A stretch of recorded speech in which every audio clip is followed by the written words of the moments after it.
So we have a situation here, and they have to admit this, where First Vatican Council says that Peter will have successors in perpetuity. Then we have a situation where, hey, it's been 50 years, we don't have a pope, all the cardinals are now dead, and that's how we elect the pope. Well, wait, let's check history. Oh, well, in the past it was the Roman clergy. It hasn't been that way in hundreds of years. Well, how do we get a new pope? They don't know. Could it be that they're wrong, that they are wrong about their logic, that these popes really haven't taught heresy? Have they maybe done things that weren't prudent? Have they maybe not worded things in the right way? I'll give you that. But again, in order for their position to be true, we have no bishops with ordinary jurisdiction because we have no pope. We have no college of cardinals, and the last pope, Pius XII, affirmed the way we get a pope is through the college of cardinals. We have none of that. And again, I go back to the point, and I ask you to ask yourself, is that really Catholicism? Is that really the Catholic Church? I don't think it is. I think that's not the Catholic Church. That's utter chaos. Utter chaos. I mean, sure of God coming down from the sky and writing that we have elected such and such, the entire Catholic Church will not know if there is a pope. And that creates other problems, too. Let's say their position is correct, and they elect a pope, and we don't know who he is. If he pronounces something infallibly, we won't know what it is. If he defines a doctrine, we won't know what it is. If there's a new moral issue that comes up and it's in question, and the pope rules on it and says, no, this is not correct, or yes, this is permissible, we won't know what it is because we won't be sure who the next pope is if you follow the Diamond's logic. I mean, they can quote certain passages. I mean, there's 500 things. I hope it's clear that when I guarantee you that, they throw so much at you because, again, in that sense, the advantage is theirs because they've had 50 years to do this. Okay? So they may ask me a question that I may not be able to answer right then and there on the spot, which is probably my fault, and I'll admit that. Okay? But they can't get around the simple logic of their position. They cannot tell. Ultimately, when I ask them the question, how will you know there's another pope? They have to say, we don't know. And there's really no way we could ever know. And if there is a pope elected, we really won't know. So if a pope rules on a matter of faith and morals or changes a disciplinary law in the church, how will anyone know? They simply won't. This is their logic. Not only that, they draw absurd conclusions when even like Sister Lucia. Sister Lucia. To say, anyone can say, oh, well, she was kidnapped and they killed her, and now they have a letter on their website from some Freemason.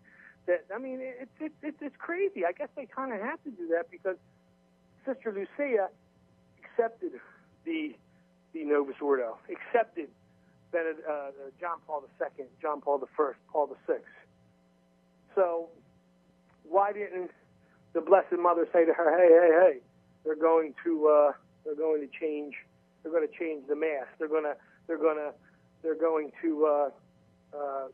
fall into apostasy. Don't follow them. I guess they kind of have to do that because if Sister Lucia did live,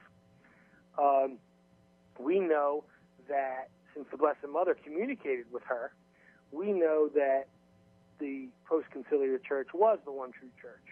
It may have had flaws, but it was the one true church. But I submit to you that we really don't have to look to Sister Lucia. We just have to ask ourselves, wait a second here, is what the Diamond Brothers presenting no pope for 50 years, no college of cardinals, no bishops with ordinary jurisdiction, no Roman clergy, and even if, I want to stress this point, even if the Roman clergy, you could find some Sedevacantists that were legitimate Roman clergy, we still wouldn't know, because we still wouldn't know it's a valid pope, because it's unprecedented in history that this has happened. We wouldn't know who to follow. But I think it's clear that they're not correct, that their conclusions on these councils and statements from these 5 popes are simply not true. Their conclusions are just simply not true. Just like the quote they gave in their last question about Vatican II and the Muslims, that can be explained away. That's not heresy. It can be looked at in that incident where they worship the one true God in the sense, not in the sense of Jesus, but in the sense of the God of Abraham. Just like the declaration with the Lutherans. If they held to what Martin Luther taught, no, that's heresy. Absolutely. John Paul II isn't saying that that's not heresy. I mean, this is their whole argument. Their whole argument is stretches, taking a quote and stretch it. This guy said this. Oh, you're a heretic. You're not the Pope. You're not Catholic. You're not a bishop.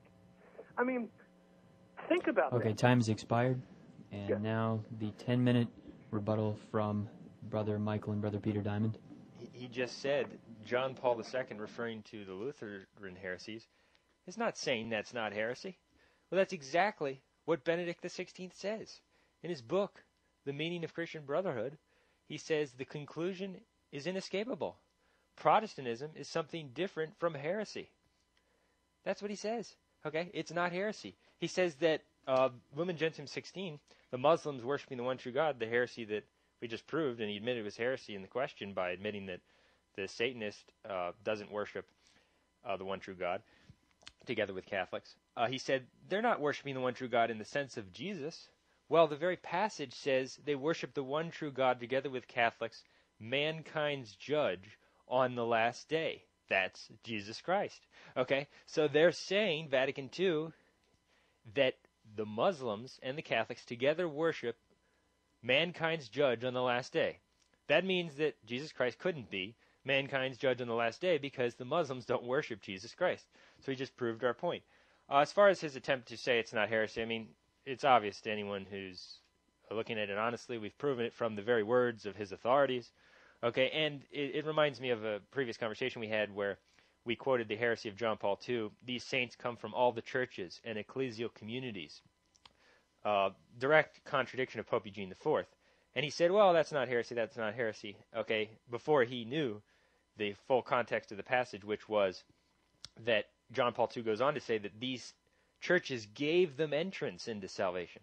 So John Paul II is explicitly saying that their heretical churches gave them entrance into salvation. He says, we, quote, throw so much at him.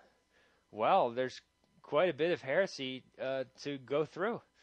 That's not our fault. You literally have a tidal wave, a tsunami, or a mega tsunami of heresy coming at you. So it's pretty hard not to just lay it out on the line. He also admits that someone who's a heretic before his election to Pope, he would admit, yeah, he would not be Pope.